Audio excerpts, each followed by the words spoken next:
Okay, welcome to our Wednesday, March 16th meeting, our caucus and work session of the Albany Common Council. What we'll do, again, trying to maximize and not waste anyone's time, I want to get, instead of jumping into the agenda, we know for one, we have some folks here for just introductions for reapportionment. So, and hold on, I'm just looking here. I see Sarah, Mr. Scott. So you two are together, right? All the members, and then the reapportionment folks. So why don't we start with Ms. Reginelli, Mr. Ballerin? I'll let you just kind of guide this conversation, right? You passed the legislation reauthorizing the CRC. You had your meeting on the 9th. Just a quick blurb on the meeting, and then if you want, we can turn it over. Ms. Reginelli can kind of speak. And sure, no problem. So we voted on the reauthorization of the CRC. The CRC has been part of our city industry for the last 10 years. It's been approved on a 2-year time frame, every 2 years. This year we put the original bill for a 2-year renewal, like we've done in the past. I know at the last renewal, they had requested to have a permanent standing, similar to what other CRCs have in the state. And 2 years ago, we said we would renew it for 2 years. We had a new council, and we wanted to make sure people felt comfortable with it, as well as felt comfortable with the fact that there was shared governance in the process. So it came up again at the committee level. It came up written for a 2-year renewal. Again, there was the request for it to be extended to be permanent, and there was discussion about having it permanent.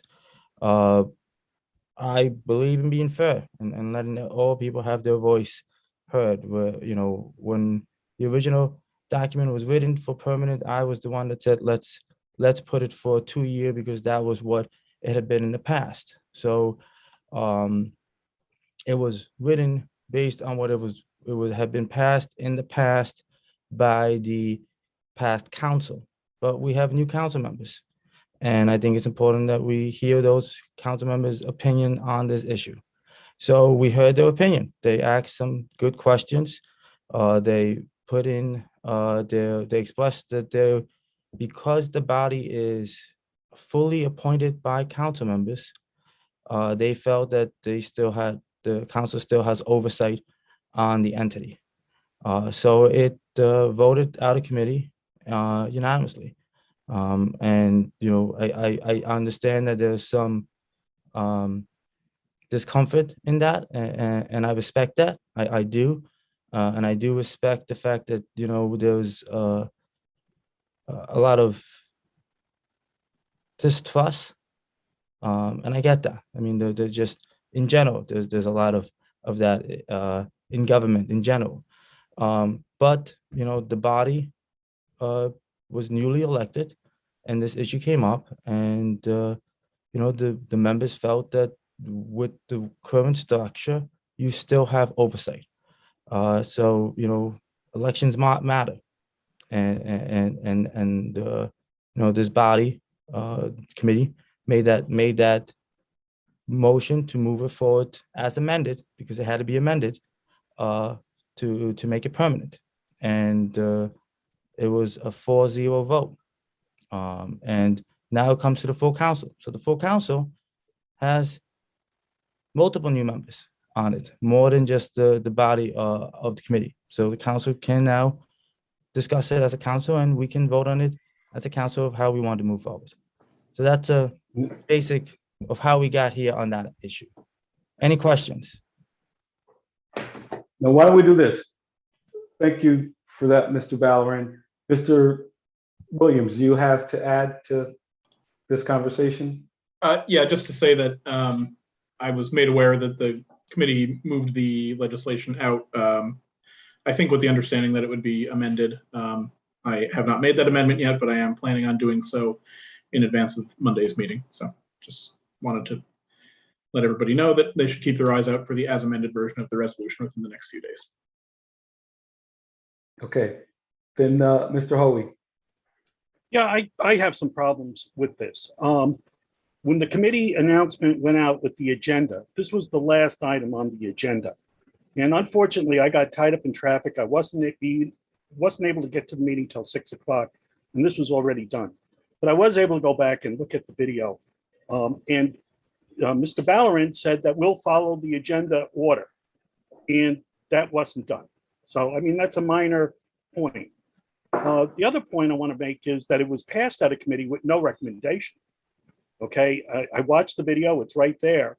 You know, it just passed out of the committee with an amendment. So the committee didn't say favorable, unfavorable, or no recommendation. I guess by default, that means it's a no recommendation. And I'll leave that to the legal side to decide that. My problem is, and when you look at the video, Ms. Reginelli said that she wasn't prepared for this tonight, that it was put on the agenda kind of last minute.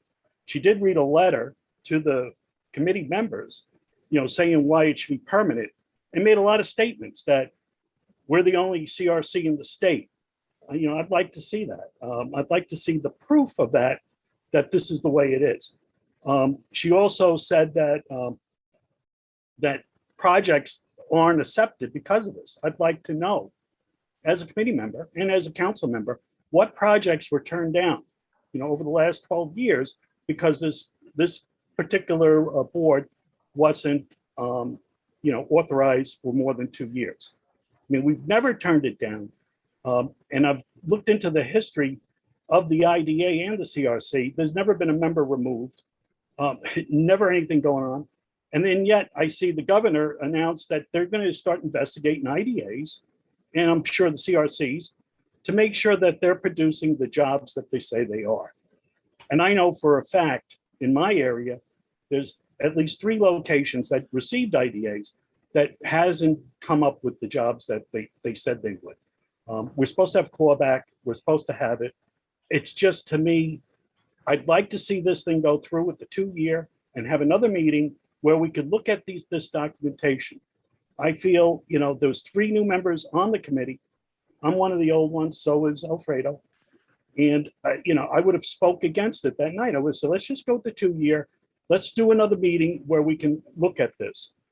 I'm hearing a lot of different things with this new council where we don't want to rush into things, but this was just pushed right through within 20 minutes. And like I said, it's my bad that I got to the meeting late. But again, when I looked at the agenda, and this was not supposed to be brought up to the end of the meeting, the last 40 minutes of the meeting, I really feel left out, and I'm frustrated. And I've expressed that to many people in this council. So that's my take. Thank you.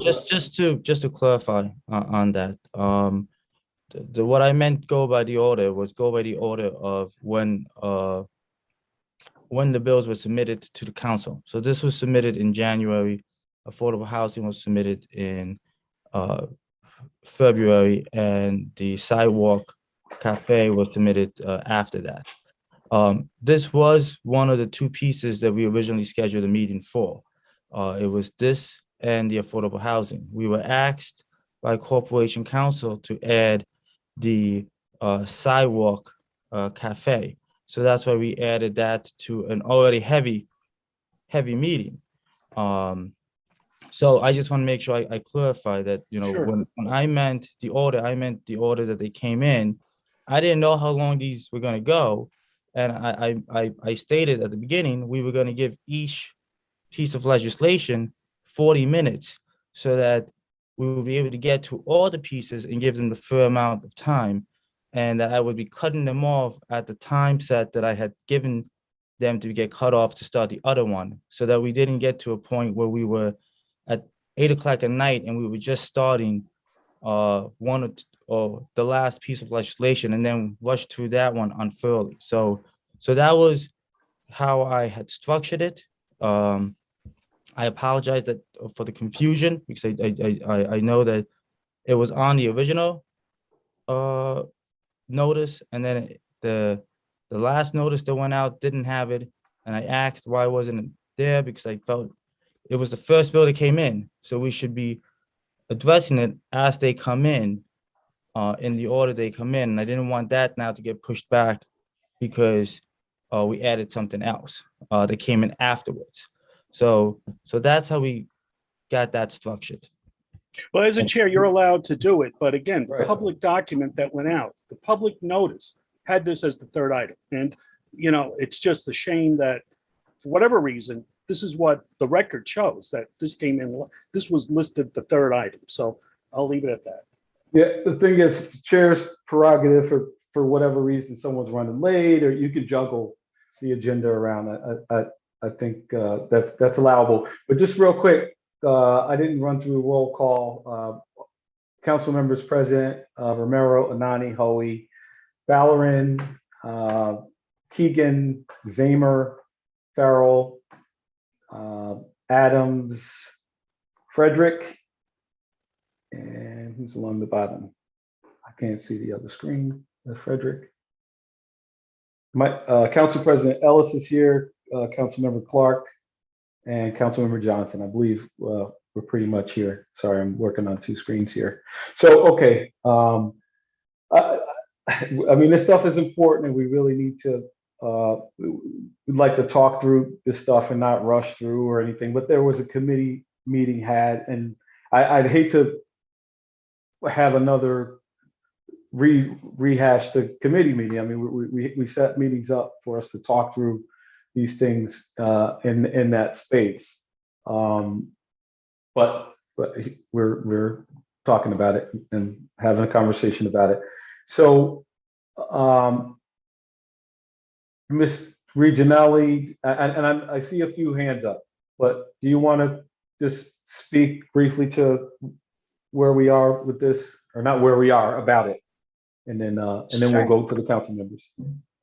Sure. Just first, just a couple of clarifications based on Council Member Hoey's discussion. When I had stated at the top of the meeting that I hadn't come prepared with a PowerPoint presentation, there had been some confusion back and forth via email that day due to the typo that Councilmember Ballerin had mentioned in the original posting. And so while I wasn't prepared with the PowerPoint presentation, I was prepared with the letter and prepared to speak on the topic, which I did at the committee meeting, and was grateful for the invitation to attend. There were a couple of other points, I think you've all received the letter from the board of the Capital Resource Corporation that should have come into your emails as well as into your mailboxes at City Hall. That's the same letter that I read out during the committee meeting. In it, we do state that to our knowledge, we're the only CRC that doesn't have permanent authorization across the state. I do have Joe Scott here with us, who's our special counsel to the CRC. He works with many CRCs across the country, across the state, and I'm also part of the New York State Economic Development Council, where I work with a number of CRCs across the state, and again, none to my knowledge have this provisional authorization with their group. Stepping back a second, the CRC has been in operation since 2010.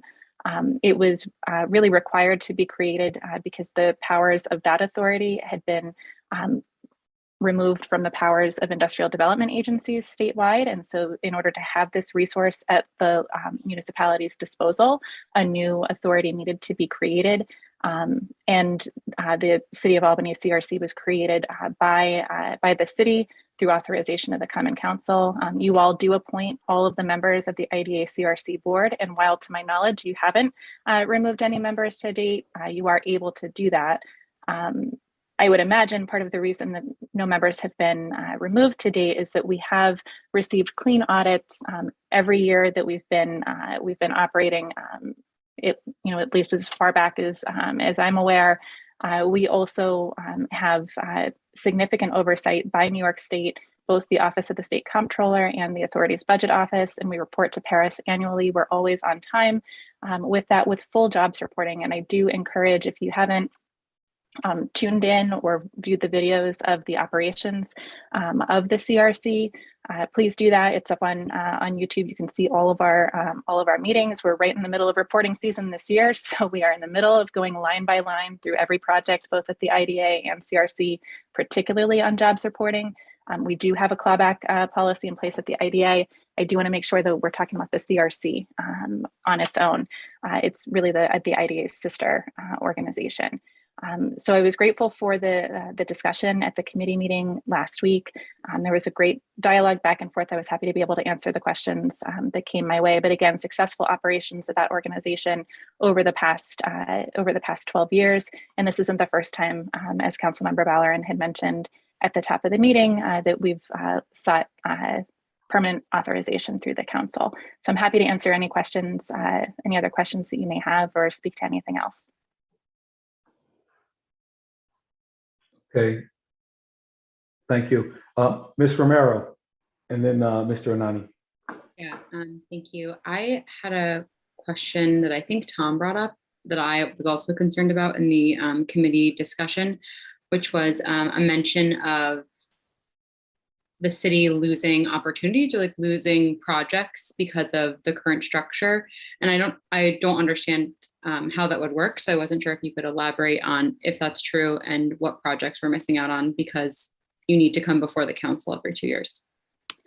Sure. So what I had discussed at the committee meeting is the projects that come through the Capital Resource Corporation are typically large scale. They're called public facilities projects. So they're the major nonprofits citywide. So places like Albany Medical Center, St. Peter's Hospital, the colleges, for instance. And what they're doing is either looking to finance a new investment, a major new project, say a new dorm or public facility, or they are attempting to refinance their debt into a more favorable position to be able to generate cost savings for the institution and strengthen its financial position. Those decisions are typically made over the course of a number of years as they're working with their boards to go back and forth. And so there is always concern, particularly as we come up toward the end of the 2-year piece. We often answer questions of, do you believe that you're going to continue to be in operation when it does come time to be able to do these? We've been able to really go back to them and say, look, there's never been an issue with our operations. There hasn't been a concern from the council related directly to how we're operating as an organization. We're incredibly dedicated to transparency and compliance across the board. And so, we've really encouraged people to come through our local option because they do have alternate vehicles that they can seek this type of conduit financing through. They can typically go through the New York State Dormitory Authority. Albany County has a Capital Resource Corporation. There are out-of-state issuers as well that they're able to work with. And if they do that, the fees that are generated along with those projects go to those other places. And typically they're at such a scale that that they don't benefit the locality. So in addition to being able to have local decision making, having our board asking questions that local people want to hear about and know about with these institutions, we also are able to use the local fees that we're able to bring in and put those out into our small business programs that we run, like the small business facade program, the downtown retail program, the neighborhood retail program. So that's when I had talked through that piece, that was the long-term planning for some of these large organizations, and then the short-term authorization for the CRC. I just have Joe? Sorry, I see Joe Scott putting his finger up, and he's always way smarter than I am on all of these things. So he's going to give you a better answer, I bet. May I speak? Yes. Yes, and thank you. And thank you for the opportunity to discuss this important issue. Just to underscore what Sarah indicated, it is, number one, unusual. We represent a number of IDAs throughout the state, and we've created these entities as sister organizations to these IDAs, and none of those other CRCs have this provision. And we work with and that's approximately 20 throughout the state, east, west, north, and south. And then we've had experience working with similar entities that are set up like the City of Albany CRC, set up by other firms, other IDAs, and none of them have that provision. So I can speak very affirmatively that it's an unusual provision. And so that's number one. And number two, I would like to underscore what Sarah said about having potential impact on a project applicant coming before us. She's absolutely right that many projects are a long-term financing decision. That's number one. Number two, sometimes it's a multi-phase financing. So an entity might say, you know, we're not interested in doing a financing with the city CRC because we may be okay on this tranche or this series of bonds, but we want to do a number of series of bonds over an extended period of time, and we don't know what's going to happen 2 years from now. So that I think may impact. And the third item, which frankly, as a lawyer, surprises me, when we're handling these projects, I don't think I've received a question from anyone on the other side about this provision. And that's not to say that they're comfortable with it. I think it's because they just haven't done the due diligence. If I was on the other side, I would look at our certificate of incorporation, which has this provision, and I would ask some very pointed questions. So I'm a little surprised that we haven't gotten as much pushback as we have, or I'm to put it another way, that we haven't gotten more pushback because of this provision. So I think it would be the council would be well served in considering a permanent extension. And I will echo the comments made by Mr. Ballerin earlier on, where you have significant control by the appointment power of the Common Council with respect to the members of the CRC. And with that, I'll go back to mute. Thank you. Thank you for that, sir. I can't see if anyone else has their hand up. So with that being said, okay, Mr. Bauer. I was just gonna say, I have no problem with us discussing this more after we can continue. And if people want to change or look at it differently, I have no problem with that. What I do think needs to be consistent is, and Tom made a good point. If it was passed to the committee with no recommendation, then it should be moved forward with no recommendation. I think we want to make sure that we're consistent in what we passed, and what was actually voted on. Okay, and so Mr. Nani.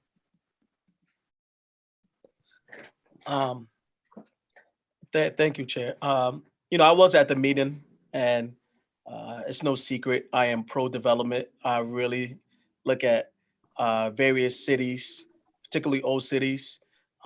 They're dying, and if you don't have development, tax base is low, a whole host of other things. I feel like, when you have development, it's a refresh to some of the neighborhoods that have been neglected for years. It brings positive energy into the neighborhood.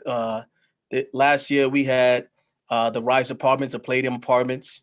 It just brings some excitement to the neighborhood, and they did such a wonderful job. And I definitely appreciate the work that IDA and CRC does. But after I spoke to Tom Hoey, and over the past couple of months, particularly the last 24 months, this body has asked for more oversight from the administration, asked for more oversight from various departments within our city. And I think that for the sake of being consistent, right, to make something like this permanent, rather than CRC coming in front of us 2 years or even 3 years, I think that's something that maybe we should really consider. We cannot ask for consistency when it comes to oversight of commissioners every 4 years, and then we have the CRC where it's going to be a permanent fixture, where the only opportunity we have is the appointment process. So, the chair said it. I think we need further discussion on this issue.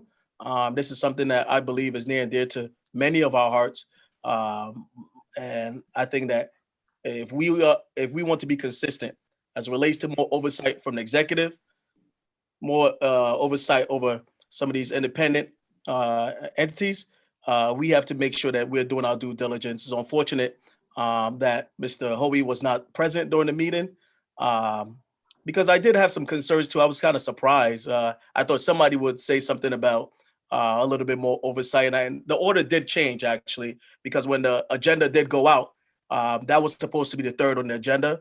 And so Mr. Hoey does have a point on that front. So, the chair of planning said that he's open to having further discussion on this issue. And I think that I will definitely support that. Thank you. Okay. And so in the interest of being respectful of folks' time, I think we got what we needed from Mr. Scott and Ms. Reginelli.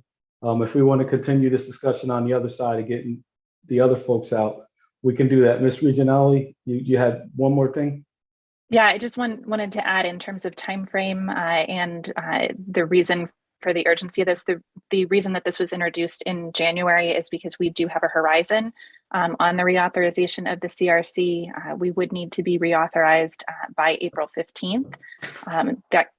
Missing that date would come with a whole host of ramifications for the organizations and the projects served by the organization. So just as you continue to consider the issue, please keep that date in mind. Thank you. And we'll, again, resume this conversation if we need to, which we probably will later. And also, in terms of oversight, Mr. Nani, and one of the attorneys can correct me if I'm wrong, it's not only they serve at the pleasure of the council. We can't only intervene during reappointments. If something's not right, we can do that in real time and deal with it as we go along. So, okay. So with that, thank you, Ms. Reginelli, Mr. Scott. Thank you for your patience to the reapportionment folks. This is meant to just Thank be, you. Thank you.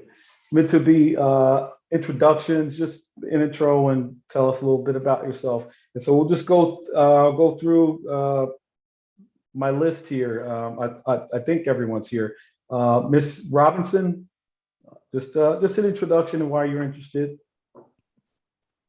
Hi, my name is Dr. Brenda Robinson. I am CEO of the Black Nurses Coalition and president of the Arbor Hill Neighborhood Association, and I work on several boards. This commission is certainly very important to all of us when it comes to voting, representation, boundaries, all those things, including funding. So I'm very happy to be here and very happy to continue to serve Albany, in which I love. Yes, thank you for your service, Ms. Robinson. Any questions, comments? No? Okay, all right. Next on to Ms. Morris.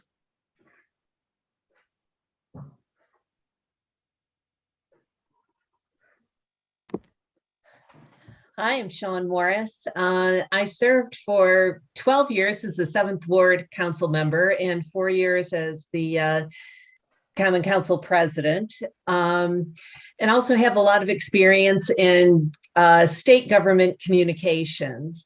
This is an important commission. I've worked with it in 2 past reapportionment years, and I look forward to making sure that we maintain fair and equal representation across the city.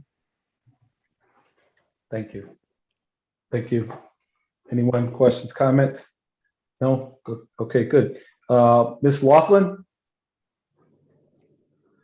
Hi, my name is Emily Laughlin. I'm a data analyst at CDTA, and I'm working on finishing up my master's in regional planning at SUNY Albany. I was interested in this from the data side, and working in the community that I live in, and I'm interested to see more. Thank you. Thank you very much. Okay, Ms. Ghetto.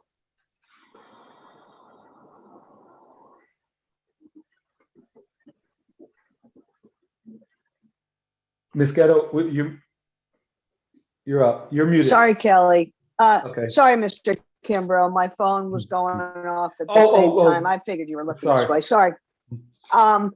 Dr. Robinson said it quite eloquently, and I echo her sentiments. And I'll add to it that I see it as my civic responsibility when something like this comes up. And Mr. Hui and I talked about it. I have some time to serve, and I think it's important for all the people. Thank you. Thank you very much. Okay, Mr. Carey. Thank you, Mr. Kimbrough. I'm Dylan Carey. I work as project director for a nonprofit, Parks and Trails New York, that does statewide work, and I have a background as a city planner. And I'm happy to be here and provide data analyst analysis skills, and I also have a background in mapping.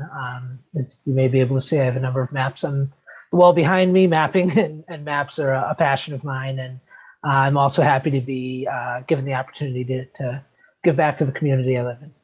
Thank you. Okay, thank you, Mr. Carey. Mr. Allardyce. Hi, my name is Scott Allardyce. I'm the 8th Ward leader of lifelong Albany resident. And like everyone else before me, I look forward to serving the community in any way I can, and really look forward to joining these great representatives. Thank you. Mr. Allardyce, Ms. Creerand. Hello, my name is Allison Creerand. I work for the New York State Office of General Services. I am their technology liaison and do data and analytics for them. I am thrilled to be a part of, giving back to my community and being a part of being sure that representation is important to the community. Thank you. Okay, Ms. Washington. My name is Carol June Washington, and I served on the Albany Complete Count Committee, and look forward to carrying forward that work with getting a districting that represents our census, that's equitable, that we're going to respect the integrity of neighborhoods and be minimally disruptive to the current city configurations. And most of all, that whatever the product of this will be acceptable to the city residents. Thank you, Ms. Washington. Ms. Mazza? I'm Judith Mazza, and I work part-time for the New York State Department of Health and the AIDS Institute. I've been through 2 redistrictings in the past, and been involved as a neighborhood activist. I'm been very involved in the first ward since about 1988, and I intend to continue doing that. And I second Carol's comments that I see this as about people and neighborhoods and not disrupting and dividing up neighborhoods. I think that's one of the most important things to look at as we move forward in this, and that people will accept whatever districting lines are drawn. But they should be very conscious of how neighborhoods function. Thank you very much for that. Okay, last but not least, Mr. Pichardo. Good evening, everybody. It's great to see everybody at a caucus again. As you guys all know, I'm sure if you don't know me, I think I didn't do my job well when I was with you. So, glad to be back here. I am excited to be considered for this commission. I believe this is a great honor to be appointed for this. I do believe in the one man, one vote portion, and I want to make sure that our wards are representative of our neighborhoods, and also making sure. And I think I'm the only attorney who will be on this commission, so making sure that we're following the law on this. So looking forward to working with everybody. Thank you, Mr. Pichardo. So thank you to you all. We're in the process of getting, the mapping software and all that stuff together. Look in the coming weeks for us to have that initial meeting to get you guys going and off to a good start. And again, while the council, you're independent of the council, we're here. If there's something you need, for sure, be sure to reach out to us. I'm sure JR will stay connected to us in some way. But again, this is not the council. It's you all doing work for our folks. So thank you all for being here tonight. I'm sorry I didn't get you out quicker, and you all have a good night, good evening. Thank you. Thank you. Thank you. Good night. Have a great night, everybody.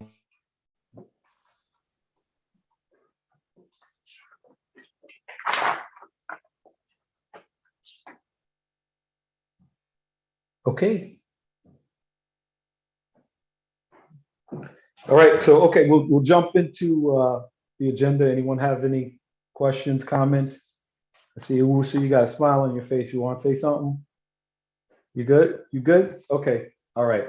So under approval of minutes from the previous meeting, the March 2nd, 7th of 2022's meeting minutes. Okay, under no local laws. And going under ordinances introduced, we have number 73222, which is being pulled. Mr. Williams, you're gonna. Yeah, I guess I was gonna ask what we are doing with that. I mean, it did pass out of committee, and it passed out of committee with the understanding that it would be amended. It sounds like, I don't know if it's going back to committee now or. Right, so I thought the question was, did we need to make those changes to? Yeah, yeah. Just my concern is that it passed out of committee. Okay, so. Nominally with those amendments, but. Okay, so advise me. Yeah, that's my question as well. I mean, I guess we can hold it and work through it, and yeah, I mean, and not do. We just don't. We'll place a hold on it.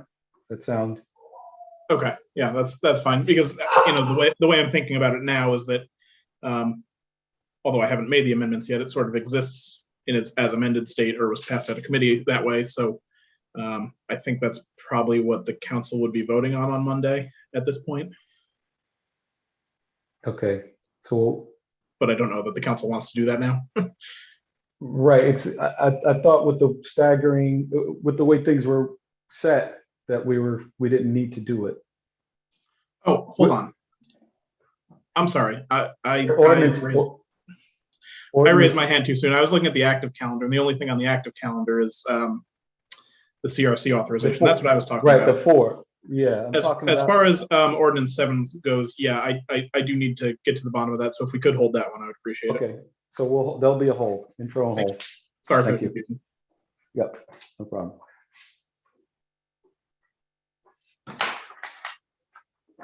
Okay, going into. Right, so you're referring to. Okay, no, that was it for ordinances. Now we're on to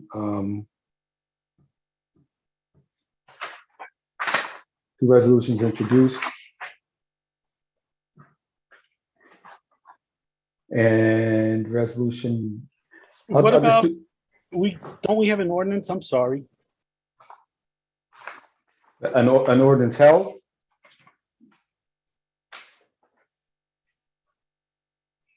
You're muted, Tom. I'm sorry, there's an ordinance introduced for the Historic Albany Resource Commission? Yeah, that was the one I was confused when I was talking about Councilmember Hoey. That was my mistake. Sounds like we're going to hold that one so I can do a little more work on that. Okay, sorry, I didn't understand. No, my mistake.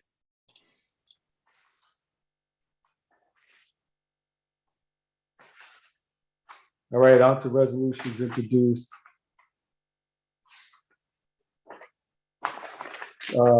Resolution 213222 through resolution 273222 are reappointments to Historic Resources Commission, and there'll be intros and referrals to planning. And if I may, President Pro Tem Kimbrough, on all of the reappointments, there may need to be some amendments. Well, I'll update them before Monday so they don't have to be amended, but there may be some slight changes to a few of the different appointments for the HRC and the BZA. Right. Yeah, I got your email. I actually should have mentioned that you mentioned you were still working on them. Just wanted to make the rest of the council aware. Yep. No, thank you. So again, that was resolutions 213222 through 273222 for historic resources. Referral to planning. Next, the BZA resolutions, the reappointments. They're 283222 through 303222. There's 3 of them. It's going to be a referral to planning. Also, keep in mind that Mr. Williams is going to make some changes prior to the meeting. And is it just the expiration dates? It's expiration dates. We just need to make sure that all the boards are maintaining their staggers. And then with regard to the BZA, we changed the number of members and I think the length of the terms last year. So I think I have to do some adjustments with that because those changes aren't actually reflected on E-code yet, which is what I went off of when I was drafting them. So okay, to fix that. Thank you, Mr. Williams. Okay, next, the planning board reappointment is Roman Kuchera. That's 313222. That'll be a referral to planning also.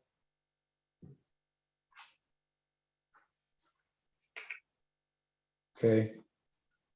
Then resolution 323222 by me is for the reapportionment commission. It's just appointing the folks that we just talked with and increasing the number from 9 to 10, which the last resolution stated. Okay, next resolution 333222 by Mr. Clark. Mr. Clark, you're here, right? Oh, yeah, I see you. You want to speak to that at all?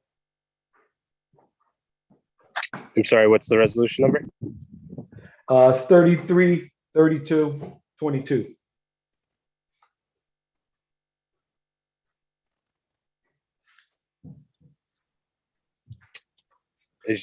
Sorry, Mr. Kimber, I just don't have it in front of me. Oh, okay. All right. Sorry. No, I was going to just say it's energy benchmark requirements for certain city-owned and occupied buildings that are at least 1,000 square foot. Yeah, and Mr. Williams. Oh, go ahead. Go ahead, Mr. Sorry, I was just going to say that I'd been reached out to about it. I just had not necessarily introduced it yet, so I can't speak to it, but we'll. Okay. Yeah. Thank you, Mr. Williams. You put this together, so can you speak to this? So NYSERDA, the New York State Energy Research and Development Authority, has a clean energy community program, and essentially this resolution directs the Office of Sustainability to create parameters for a program to keep track of power usage or energy usage within city buildings of a certain size. And by doing that, and by being able to present this resolution to NYSERDA, the Office of Sustainability will be eligible for certain grant money. So it's sort of a form resolution from NYSERDA, similar to the way we do form resolutions with the DOT. But by doing this, not only will we be, be able to keep better track of energy usage with city buildings, but we'll also make ourselves eligible for funding as well. Okay, so would just I don't know how many members got to kind of go through and look at this. It's not something necessarily that we'd have to send to a committee. I mean, it's we're trying to. You said it's a form resolution to try and get us access to some grant funding. Would members be okay with foregoing the committee and passing it, or Mr. Holy? Yeah, I don't have a problem. What I would like, though, if possible, could we have the Director of Sustainability talk to us Monday before the vote? Just to explain some of the stuff about it. I'd really be interested, because that'd be something normally in the committee, but I don't have a problem if he just came in and just gave us like a synopsis. Okay. Any other, Ms. Keegan? I think too isn't there some timing requirements for this as well? That's just one of the other questions I have. Because I do believe there's a specific time frame in which we have to apply to be included for this year. I'm not aware of that off the top of my head, but I can look into it. Okay. But I've if there was- attended a couple of their meetings where they've talked about this. The sustainability committee has talked about this particular issue. So I thought this was one of the pieces where we had timing issues involved in being able to be included. That's all. Thanks. So yeah, we'll reach out and get more information before Monday.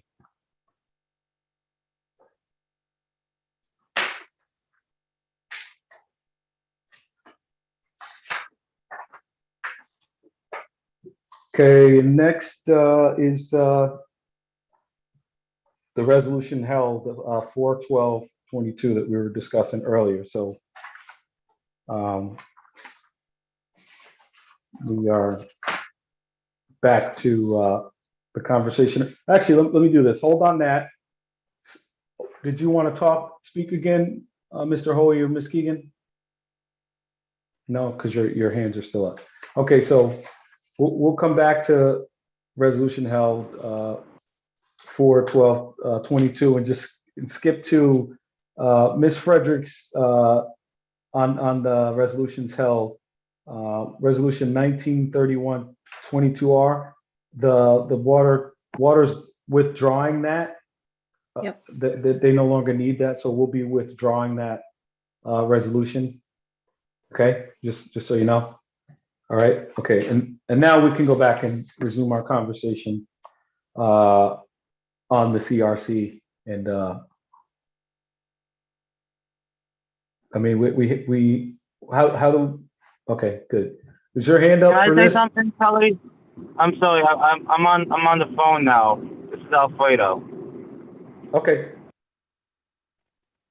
All I wanted to say is I want to make sure that no matter what we do, that we make it clear that the discussion isn't about whether we should have the CRC. The discussion that we're having now is about whether it should be 2 years of permanent renewal. I just want to make that very clear, because I don't want the message to be put out there that we don't support the CRC or we don't support the work that they're doing. I think that can send a bad message. I just want to make it very clear that the conversation is, should we make it a permanent or should it be a 2-year renewal? Thank you. Thank you for that, Mr. Bowerman. So we're gonna go Mr. Hoey and then Ms. Zamer. Yeah, and again, I appreciate being able to talk about this. I don't have a problem making this a 3 or 4 year reauthorization beyond the 2, and I can understand it. But what I'd like to see is when in a committee meeting to have them come in and explain. I'd like to know what the salaries are. I'd like to know what the hiring practices on these boards are. I mean, not the board, but the back office end. Is it, how do I put it down? That it's, there's true equity, on there, and that we're giving everybody, what the racial makeup is, to put it that way. I just like to see more information rather than just coming in, because I could come out and just spew stuff, and without facts or figures and stuff like that. For me, it's hard, and I'd like to see the transparency.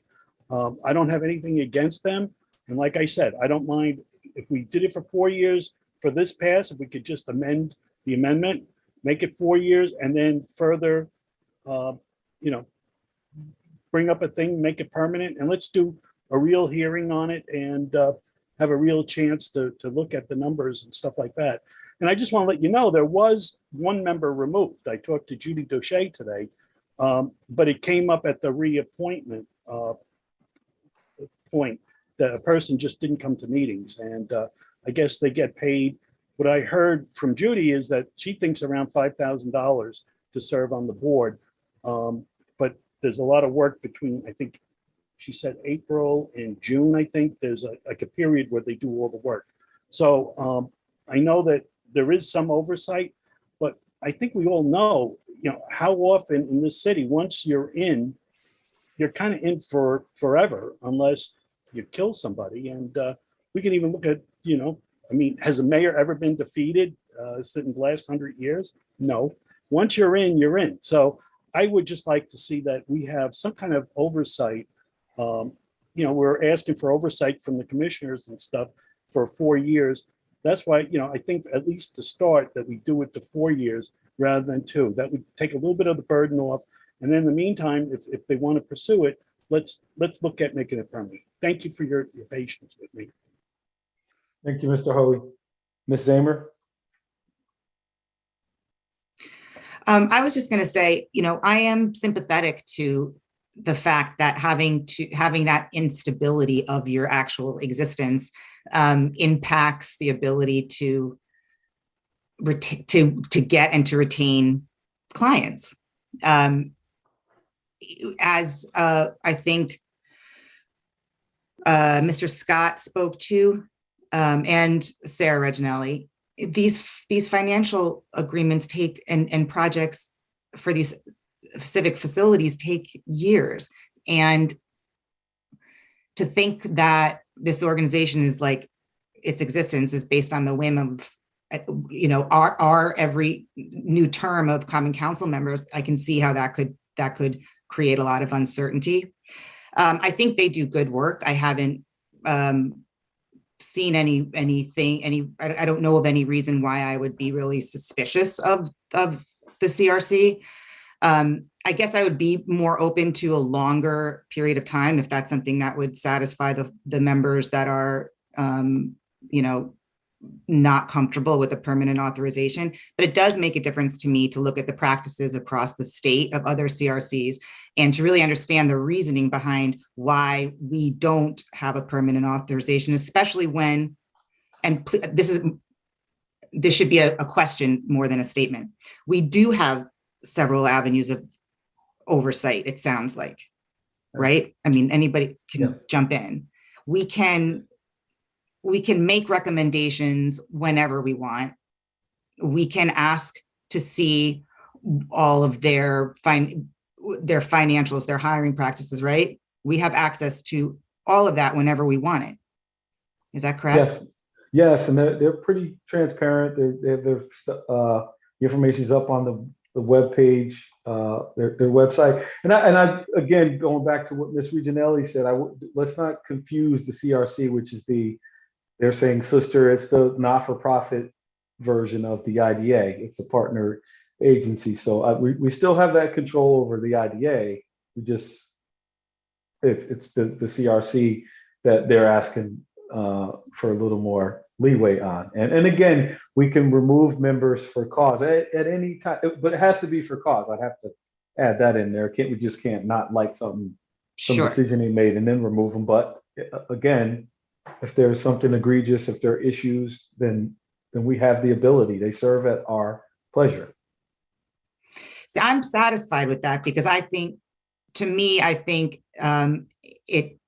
permanent authorization lends more credibility to the CRC in the face of you know, the organizations that are going to try to access their help.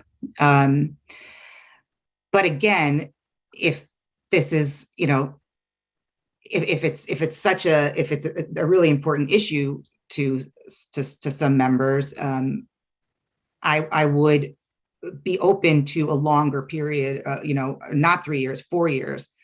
But I would hope that we'd consider a permanent authorization because that doesn't remove our oversight. Thanks. Thank you, Ms. Zamer. Mr. Johnson and then Ms. Romero. Thank you. Thank you, Chair. I'd just like to add that, it's nice to hear us speak about being consistent. And it's also nice to hear the ask come from a different direction. I think that this is another example of, the change in the council. We want to be involved and a part, of conversations that probably other councils didn't want to be involved with. And I think that we should try to once again look at this as a positive, because the CRC is doing good work. Then it wouldn't be a long meeting. I think that it's important to have consistency and establish that over all over the board. I think that it's easier to be respected in that manner. So I just wanted to add that piece. Thank you. Thank you, Mr. Johnson. Ms. Romero. Thank you. I think Councilmember Johnson actually kind of hit the point that I was trying to add to this discussion, which is that even though the CRC has not necessarily we haven't had problems with them in the past, that doesn't mean that we wouldn't in the future. And this additional oversight is a good tool and a good thing that we have. And just because they haven't done anything in the past doesn't mean that they can't in the future. So preserving that protection that we have, I think, is good. Thank you. Okay, it's good discussion. So, I mean, at this point, it actually came out of the planning committee with no recommendation. So, at this point, we would normally be, going to the floor and voting on passage of it.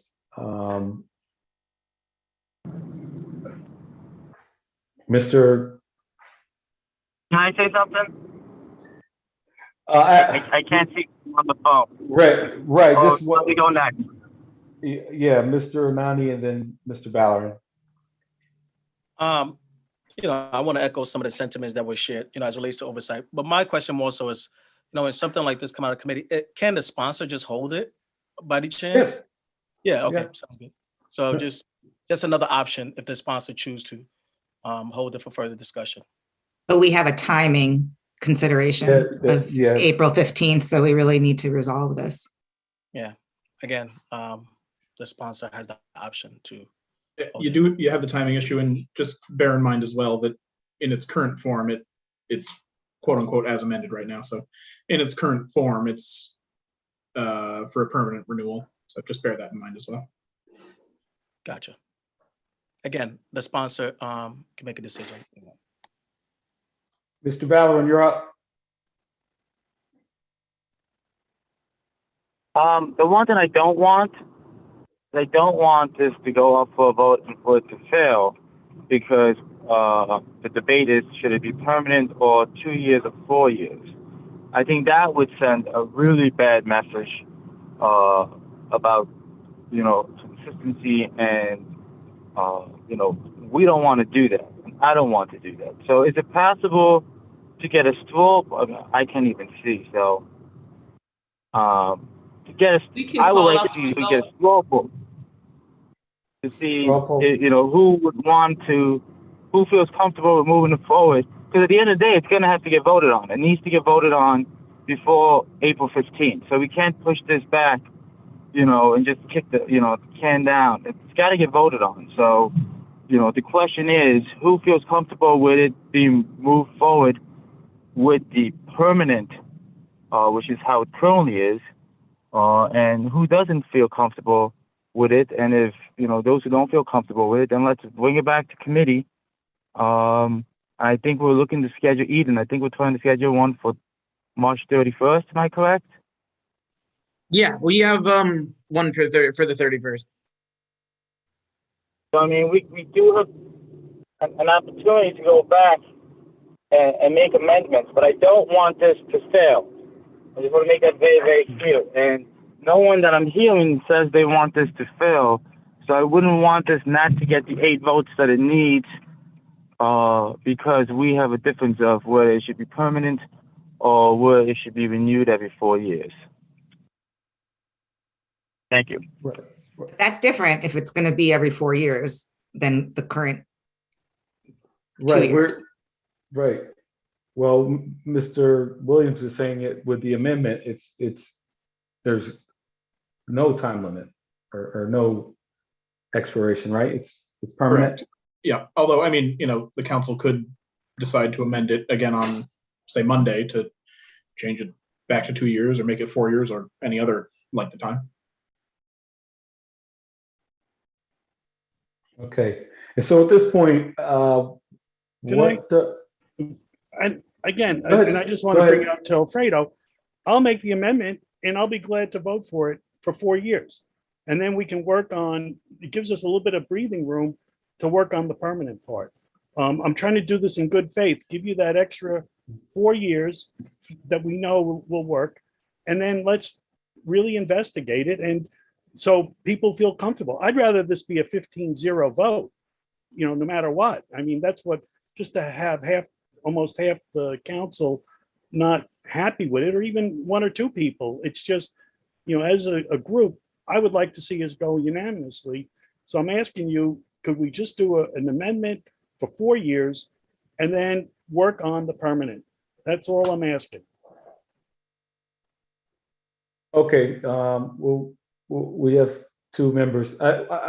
Mr. Ho, I don't understand when you say do the investigation, or I think I do, but you want to have further discussion about it. Well, let's let a few other folks talk, and then we can come back to you. Ms. Farrell, Ms. Keegan, and then Ms. Seymour. As Alfredo said, let's take a straw poll. I was like, I don't know exactly where I'm falling on this, because I definitely understand the desire to want to put in more research on this and have a better understanding. I think that that's a really good process for council members to go through. So I would, but I think the 2 year, I personally would not like to see it be another 2 year thing. I would rather give them a bit more time, and I think 4 year makes sense. But the one thing that I would request is that once that timetable kind of, usually, and it happens with all of us, I do it all the time, but once you're not having that deadline right in front of you, things get pushed to the back burner. And I think this is a really important thing. I don't think that we should wait 4 years if we're going to make it permanent. Let's not wait 4 years to make it permanent. Let's do the investigation now. So if we're concerned about the April 15th deadline and want to pass it for 4 years to make sure that we have the CRC, which does do some great work, it would be my request to really dig in and try to do that work sooner rather than later, even if it's an extended time period. But I think that the real question of whether it should be permanent or not permanent, I think that that's a worthwhile question to take some time to answer. But it just would be my request that we answer it sooner rather than waiting for the deadline to come again, because we have so many things to do. It's easy to do that. And I don't think we should in this situation. I don't think we should push it, kick the can down the road for the next council to figure it out, which is what often happens with these sunsets. And I mean, the state does it too. So yeah, I'm sure the federal government does them as well. But I think it should be done sooner rather than later. That's the direction we go in. Thank you. Ms. Keegan? Yeah, it's just more of a comment on process. I guess my concern with this is that we knew this meeting was coming up and we knew that the authorization was necessary. And if there was really specific information that we wanted from Capitalize Albany, I would have hoped that committee members and anyone who was interested in this legislation would have submitted those questions to the committee in advance so that they had an opportunity to come to the meeting prepared with those answers. And just just some feedback for my fellow council members, because I think there are certain things that we're asking for today that we could have gotten in advance of that meeting. That's all. Thank you. Thank you. Ms. Amer? Yeah, I see your point, Councilmember Keegan. Because I do still have a lot of questions, and I also appreciate what Councilmember Farrell said, that we need an opportunity to do a deep dive on this, and it doesn't seem like it's, if I understand correctly what you said, Ginny, and we don't have the time to do that, because the questions I have, like talking about if we make the CRC permanent, then the potential damage that could be done in the future, and like there's nothing we can do about it. That doesn't seem, is that accurate? I mean, it's like I'm hearing, there's just, I still have a lot of questions. So Councilmember Farrell, did you suggest that we could possibly amend for 4 years? And then in that time, before the next authorization, we can fully get our questions answered. Yes. To me, that sounds like a very logical compromise that I would be in support of.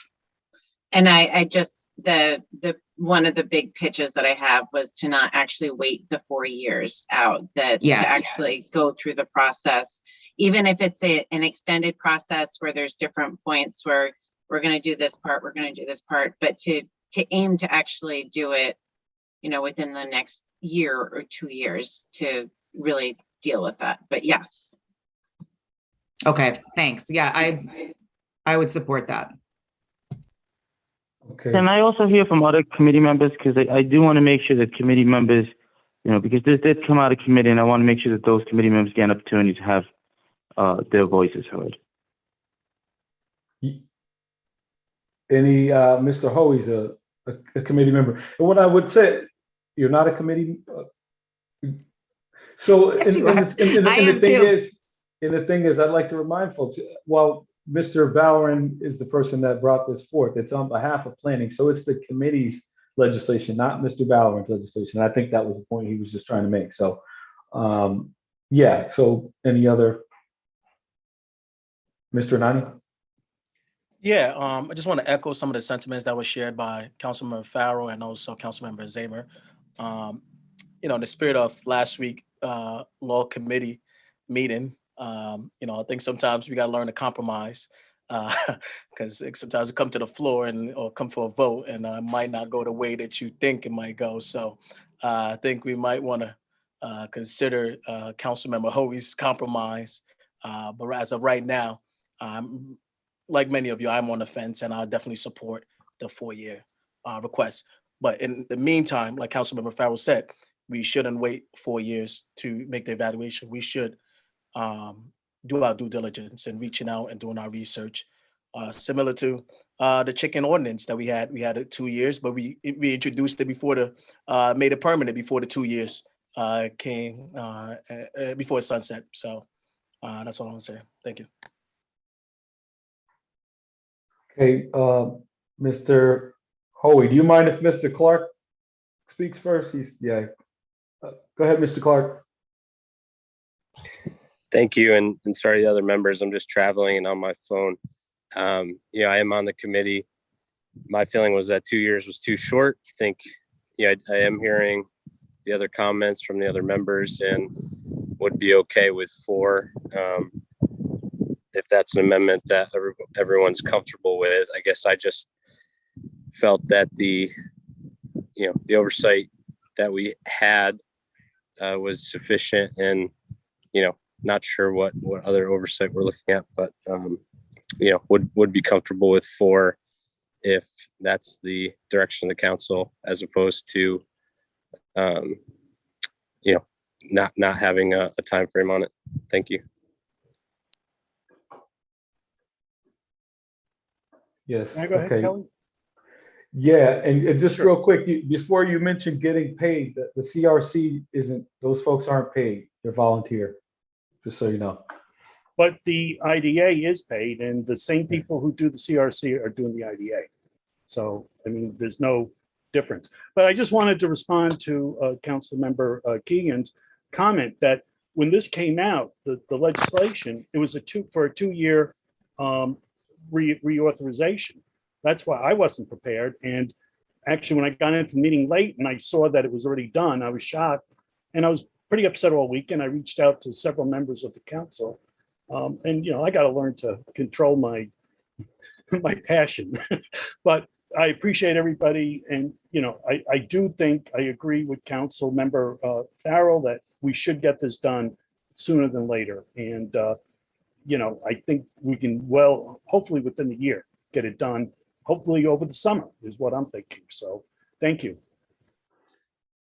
Okay, and I know you want to jump back in, Mr. Bowerman. I was going to make the suggestion that everyone else has, that we just go ahead and authorize it for the 4 and then work on it. But I'll turn it over to you. Well, I'm listening to committee members, and that's key. So I think the committee members have spoken, and I think the committee members feel that we can move forward with 4 years is fair. I think if we can make the adjustment, or do we need to have another committee meeting to be able to make that adjustment? But I mean, I'm hearing from my committee, and they're saying let's move forward 4 years. I'd like to see us make the adjustment to 4 years. So that goes to Brad, still with no recommendation. Okay, Mr. Williams, can you take care of that for us? Yep, will do. For Monday? Okay. Thank you. And I apologize, I was also in commute from where I was to where I am. So I'm glad I was able to be back before we close this conversation. Yeah. And so I like the way this worked. We talked to each other, compromised, and worked through it, which doesn't always happen that way. So this was a win for everybody. So we can move on. So just a few things.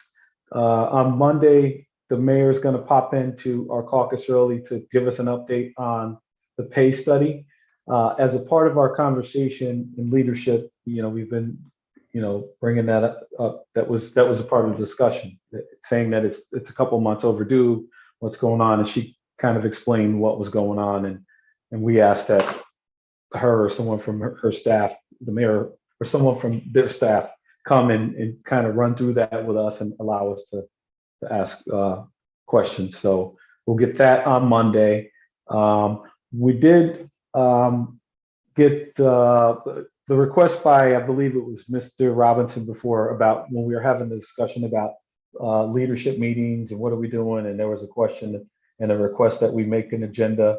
So leadership met this weekend, talked through and came up with an agenda format, which we'll start with. We kind of took it into this meeting with us, but we'll start with it for our next leadership meeting. We'll let members see what's on it, and then if you want to add stuff, you can. I even mentioned to the mayor's folks that if they wanted to inject some of their information or what have you into it that they want to impart to us, they could, but it's not required. Kelly, if I could just also jump in, if that's okay. Yeah. What also, because I love this, and what I like the idea of it is kind of having a standing agenda thing, because there's a lot of things that they're ongoing. So it's something that we'll bring up, but we might not necessarily have movement on it. So kind of have this like structured agenda that we'd be putting different things in, but we can also kind of move something from one area to another. So because that's a lot of, like, I would go back through my notebooks and be like, all right, when was the last time we talked about this? And if we just have this kind of living agenda, we can actually move those pieces from one point to another. And it's there to kind of be easier to check in on, and also is there to jog the administration's memory. So one of the things we talked about was sharing just that format with you guys to kind of see if there were other pieces that you'd like to have added on there. I'm going to be doing like a deeper dive through my notebooks to kind of add to that, like I've called it like a parking area in the agenda. But if there is anything that you know that we've talked about in the past that you're like, hey, that should actually be on that long-term list. I know that we've talked about it. Obviously the newer members, that might not be something that you can necessarily add into, but it would be helpful to get feedback from everybody on different items that we can kind of keep in that, keep in on like an ongoing list to let the administration, some of the things that they've pushed back on us with is like, well, we don't always know that we should tell you about that because we're constantly doing that. So we have like a list in there too of things like, hey, we like regular updates on these things. So I'd like it just to kind of jog your minds when we send this out to think of different things you might want to see on it, any suggestions, things like that. But it's definitely, I think it'll be really helpful for us to kind of, and the administration. I mean, it gives us different goals to kind of go towards, and you know, they might enjoy using it as well. So that was all. Good. Yeah, and go ahead, Ms. Stammer. I just wanted to make sure that I can't really remember if you got what you needed from us when you asked us for suggestions about what to discuss in the leadership meetings, and that looks like no, not really. No. So if I'm understanding this correctly, there's going to be some sort of living document that we can add to in real time.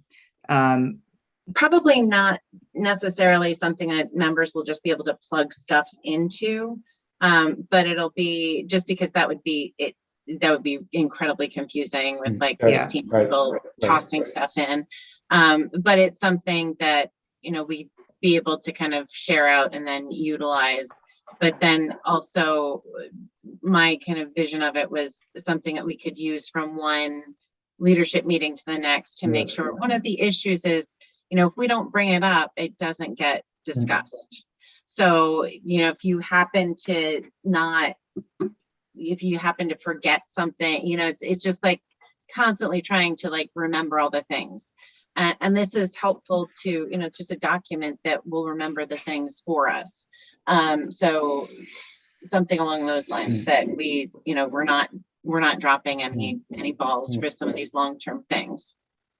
Right, and we'd be taking, and we can get information from members and plug it into the different spots. And I think the way we work around here, we're all thinking about a lot of the same things anyway. So there's going to be overlap in the things we care about and want to focus on. Ms. Keegan. So while we're on this topic, can we add to the regular agenda, it's like a quarterly update on the parking study? I don't want to be like a super pain in the balls, but you know, I do want to be a pain on that issue. Sorry. That's actually the one big item I was like off the top of my head. I'm like, I know we've got this parking study thing, so I'm going to have that in the long term. Like, So I don't necessarily need it to be at every single meeting that you have with them, but I also don't want to let it go for 6 months because. But I like the idea. It was the thing that you brought up. I love the idea of it. It's something where we can actually like next to it, because I live by my calendar. So in those items, we can even put like dates to check in on it. Like I would be fine with like a quarterly update. And again, I apologize for my language. Sorry. This is a family rated show here. Watch yourself. Ms. Gillespie. So we just got notification that executive order number 11.4 was entered into today, and it expires April 15th, 2022. So I just wanted to share that. I was going to share that at the end. That has to do with us being able to meet remotely.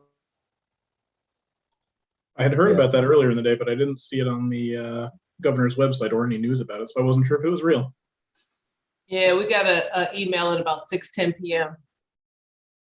Yes, but of course, we're all ready to be back, right? Yeah. We're ambitiously working towards that. In fact, I was doing, creating a file for the live stream when we're back in.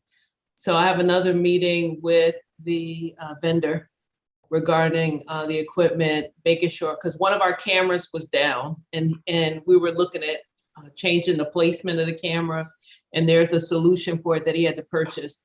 I anticipate being ready for the meeting on the 21st, but it gives the chair an option for tomorrow's meeting, which is supposed to happen on the 17th. Yeah, I would just like to say, I'm sorry if I'm speaking out of turn, but that it's really important, I think, that we get the streaming, the virtual thing down if we're going to have a meeting in person. Now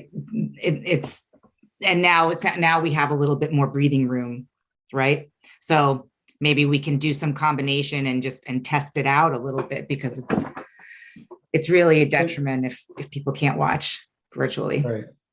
Right. I'd like to see us meet as a council, but maybe for committees, if we're allowed to do it, it would make life a lot easier to be able to do committee meetings using the virtual platform. So that would be, and I guess it's something we all have to talk about. Right. I actually, yeah. Go ahead. I like that idea. So I'm really anxious to get us back in person. I miss your faces in person, and want to get to know more faces that I haven't seen as much as I'd like to. But one of the things that I really miss is being able to be in the courtroom. I don't feel like our committee meetings in the council chambers has the same thing. So I actually wouldn't mind that, like committee meetings staying remote while we can, because I would actually love to figure out getting back into that courtroom so we can sit around the table, and it's just a very different experience than and Danielle might kill me, and it's fair that she wants to kill me if I say that. Not at all. I just wanted to give you an update on the courtroom. They have requested that we not move those tables because they recently purchased some microphones, and they have equipment in there that they had to purchase as a result of the pandemic, and they're afraid that if we shift the tables, we can inadvertently kick or break something. So they said when we do come back in that space, they asked that we not push the tables together the way in which we used to. I also had a conversation with our IT department regarding an easier mobile solution. And that is something that's currently in the works. We're doing everything that we can to try and make sure that the boards, the subcommittees, the commissions can meet all throughout City Hall and still be able to produce a really good broadcast and have a steady stream. That's great. Yes. I still think even with the two tables, like I wouldn't mind, like even if they're a little separate, it's just nicer to be able to actually be next to each other and hear people there. You don't hear people as well in the chamber. But that's my 2 cents. I'm happy to do. I think we should get back in person at the very least for our council meetings, but I don't know, I figured weigh in. Right. And so just, for the members that are here, just a show of hands for the 21st, that want to get back in person.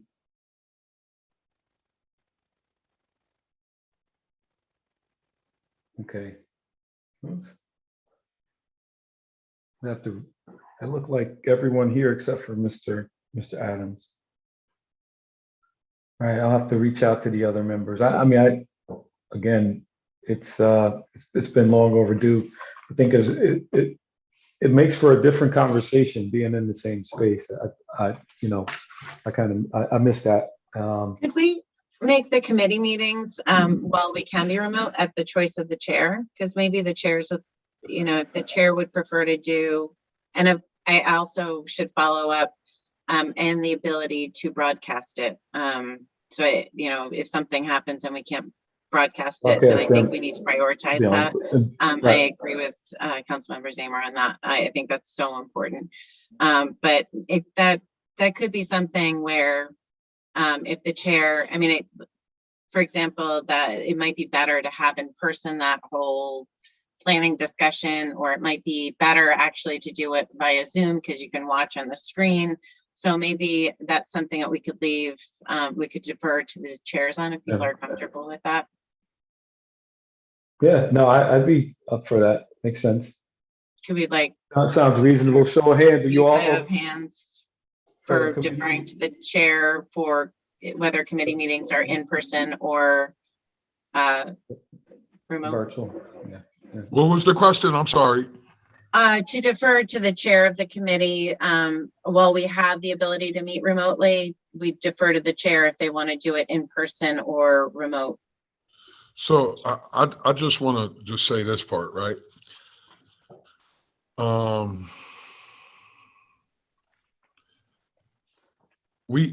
just feel like we make it difficult to come back in person. I mean, once again, as leaders of the community, we have to, our responsibility is to, if we previously we recorded the meetings and then we played them on YouTube or Facebook. Am I correct? Yes. And so I just would like to voice that we shouldn't be excluding coming back in person because we can't do the live meeting. Like we take the approach that we can't do an in-person meeting because we can't go live, but we can have a public meeting recorded, and it's not the same as a person being there. But I heard Councilman Ballerin say, or no, it wasn't Ballerin, it was Tom say that he didn't go, he couldn't make the meeting, but he watched the video of the meeting. So that is an effective way to reach people. And it was a staple point at one time, and we shouldn't treat it as a bad thing to prevent us from meeting in person. Thank you. Okay, So I will share a little information. The older system, it was easier to upload the video to YouTube and Facebook because the size was smaller. But with the new 4K cameras, it's a larger file. And on the instances and where I have tried to upload them, they failed on both Facebook and YouTube. So I'm trying to find a working solution for that, to try and compress the file so that I'm able to successfully upload it. That's just the one thing for the council to consider, but we're doing everything that we can to make sure that we remain transparent. You have audio, video for those that choose, from the general public that choose to participate here or at home, they get a clear and quality product and can hear your legislative proceeding. Thank you, Ms. Gillespie, and we love your effort that you put forth each week with the work that you do. Right, and I think the argument is we don't want to lose. We've gained a lot of ground over this time with virtual meetings. We got more people engaged and involved in this process, and I think to record it and put it up doesn't allow for that real-time interaction, which I think we all look forward to and want in this. Ms. Keegan. Yeah, I know we talked, I think at the last meeting, about legislation in the Senate on this issue and the Assembly on this issue. I think the one problem right now with that legislation, I told y'all I would be happy to kind of work on drafting a resolution, is that any kind of hybrid model would require that those of us who are not in person allow people to join us from wherever we are going to be located. And that has to be made publicly known, which of course presents a safety issue to have to welcome people into your house, which is why I haven't brought that to you guys yet, because I'm sort of waiting to see whether that gets tweaked. I do think we could potentially submit language that addresses that issue as well, that supports the idea of that legislation while expressing the concerns that I heard that night around, and I've heard from other council members around having to actually have people at your house without any security in place, because that becomes a much more complicated issue. So I just wanted to sort of follow up with you guys on that. Yeah, and that's I mean, for most of last year, actually from the time we kind of got put the ability to meet remotely in place, we've been actually discussing that issue. Ms. Gillespie quite often reminds us, do you want someone at your house? Which, I mean, there were several Yeah. bills that were floating around, and I think both the Assembly and the Senate have come to a consensus on that legislation, because there were several bills introduced, I want to say like around like June-ish of last year, as everybody started to come back. But now that's whittled its way down to one bill in the Assembly and one bill in the Senate. And the one key issue on that, I don't have a problem with people knowing where I'm joining from if I have to come in remotely. But I do have concerns around people being able to come into that space without any security being present. I think that's the clincher there. I will say, I did have when I was sick last year, I did one meeting remotely where people were invited to my house, and I thank you, City of Albany, that nobody actually came into my bedroom, because they were all invited. Ms. Frederick, and then Ms. Romero. Yeah. I'm in agreement with Councilmember Keegan about resolution, noting and then obviously noting our concerns within that. Just a few considerations that came to mind is, what if you're taking from home because you're sick? Do you really want to open your environment in your home if you're sick to the public? Likewise, no direct correlation to Councilmember Hoey right now, but what if you're in transit via remote option, and how is that practical to invite people into your car per se? So Yeah, no, it makes a lot of sense. Ms. Romero. This might be an unpopular opinion, but I believe that if we are all in the council chambers, then we should all be in the council chambers, unless there's like an extenuating circumstance of some kind. But even then, I think that members can watch the meeting and kind of stay updated that way. I thought what we talked about before, and maybe I missed this, was allowing for expansion of public comment period, which was both in person and virtual. But maybe I missed that. That has to be done through this legislation as well, which is kind of where I'm coming from. So I think we would be able to do local laws and make up council rules around the council body itself and how we have to participate. And I would agree that if this legislation were to come to pass at the state level, we'd probably want to establish some ground rules around when and where it would be appropriate for council members themselves to not be present.